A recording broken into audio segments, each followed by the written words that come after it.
Hello আপুরা, কেমন আছো সবাই? আশা করি সবাই অনেক ভালো আছো। আমি ফারজানা ব্লগ থেকে আবার চলে এসেছি তোমাদের সাথে খুব মজাদার একটা রেসিপি শেয়ার করব। আমি এই ফ্রাইডেতে বাসায় সকালের নাস্তা হিসেবে গরুর মাংস দিয়ে ভুনা খিচুড়ি করেছিলাম, খুবই মজা হয়েছিল। তো ভাবলাম কিভাবে রান্না করলাম তোমাদের সাথে একটু শেয়ার করি। আমি জানি তোমরা সবাই অনেকেই রান্না করতে পারো এবং খুব মজা করে রান্না করতে পারো, তবুও ভাবলাম একটু শেয়ার করি। আমি এখানে ফ্রাই প্যানে তেল গরম করে সেখানে গরুর মাংস ছোটো ছোটো টুকরা করে কেটে নিয়েছিলাম, সেটা দিয়ে দিলাম। তোমরা হয়তো অনেকে ভাবতে পারো আমি গরুর মাংস না কষাই আগে কেন তেলের উপর দিয়ে দিলাম।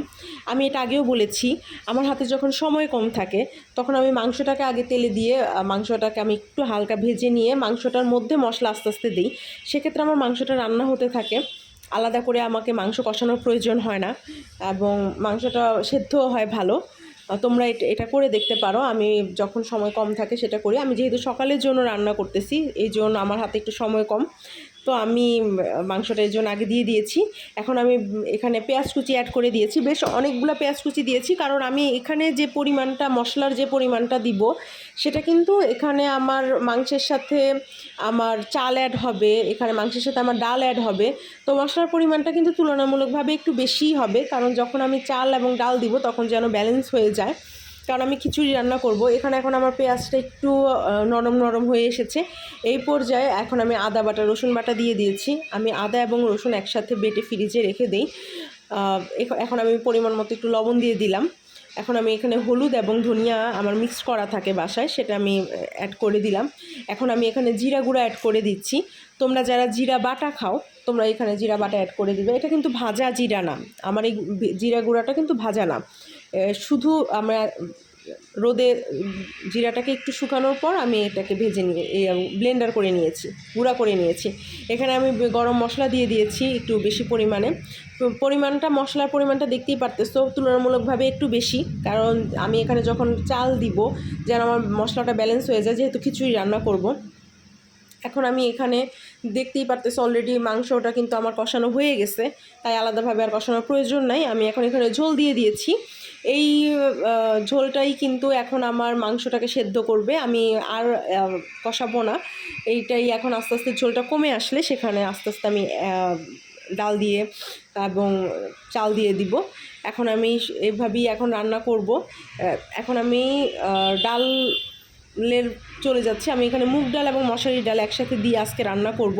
তো এই পর্যায়ে আমি একটু মুগ ডালটাকে একটু ভেজে নিব, কারণ মুগ ডালটাকে ভেজে নিলে আলাদা সুন্দর একটা ঘ্রাণ আসে। তোমরা দেখতেই পারতেছো গরুর মাংসের পানি অলরেডি কমে আসছে। এই পর্যায়ে আমাকে এখন ডাল দিতে হবে, তাই ডালটা একটু প্রসেসিং করে নিচ্ছি। আমি 2 পদের ডাল একসাথে করে দিচ্ছি। তোমরা চাইলে একটা দিয়েও রান্না করতে পারো, সেটাও ভালো লাগে। বা আমি আজকে ভাবলাম যে ঠিক আছে 2টা দিয়েই করি। দেখতেই পারতেছো আমি মুগ ডালটা কড়াই গরম করে এখানে মুগ ডালটা একটু ভেজে নিব। আমি সবসময় ভাজি না, যখন বাসায় নর্মালভাবে খিচুড়ি রান্না করি বা বাসার জন্য রান্না করি আমি তখন ভেজে নেই না, শুধু মুগ ডাল দিয়ে এমনিতেই করি।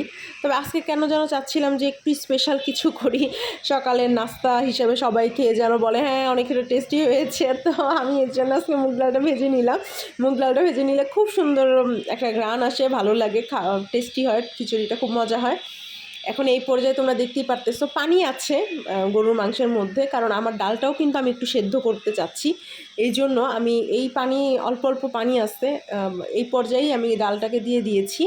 আমি এখানে মুগ ডাল এবং মশারি ডাল আজকে মিক্স করে দিয়েছি। ডালের পরিমাণটা হবে, চাল এবং ডালটা প্রায় 3 ভাগের 2 ভাগ হবে ডাল, আর 3 ভাগের 1 ভাগ হবে ডাল আর 2 ভাগ হবে চাল। একটু বেশি কমও হতে পারে, কারণ ডালের পরিমাণটা একটু বেশি হলে ভালো লাগে, খিচুড়ির স্বাদটা বেশি হয়। সমান সমান হলে তো আরও ভালো লাগে খিচুড়িতে।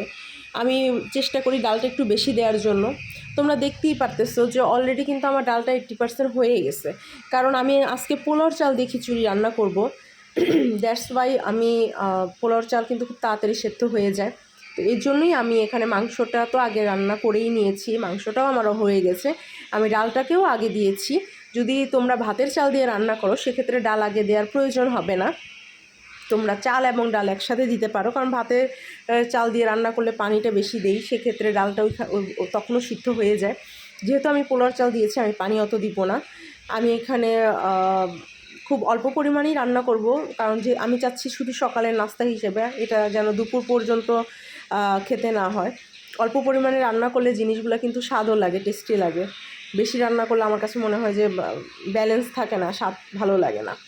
তো এখানে আমি এখন কাঁচামরিচ দিয়ে দিয়েছি। আমি কিন্তু মাংসের মধ্যে কোনো কাঁচামরিচ দিই নেই। তোমরা যারা ঝাল পছন্দ করো তোমরা মাংসের মধ্যে কাঁচামরিচ অ্যাড করতে পারো। আমার বাসায় বাচ্চারা খাবে, তাই আমি এখানে মাংসের মধ্যে আমি কাঁচামরিচ দিই নেই, খিচুড়িতে একসাথে দিয়ে দিয়েছি এবং কেটে দিই নেই, আস্ত দিয়ে দিয়েছি।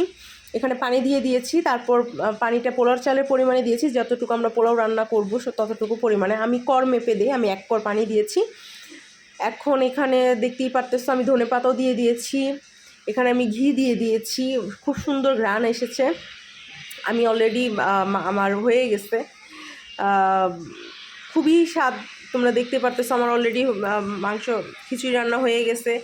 আমি এটা রিভিউ পেয়ে গেছি, খুবই টেস্টি হয়েছে, কালারটা খুবই সুন্দর আসছে, সব কিছু এত সুন্দর এবং এত সুন্দরভাবে কোনোটা বেশি নরম হয়ে যায় নাই। খুব পারফেক্টভাবে আজকে আমি রান্না করেছি, আলহামদুলিল্লাহ। আমার খুব ভালো লেগেছে, বাসায় সবাই খেয়ে ভালো বলেছে। তোমরাও রান্না করে দেখো, আশা করি ভালো লাগবে। আল্লাহ হাফেজ।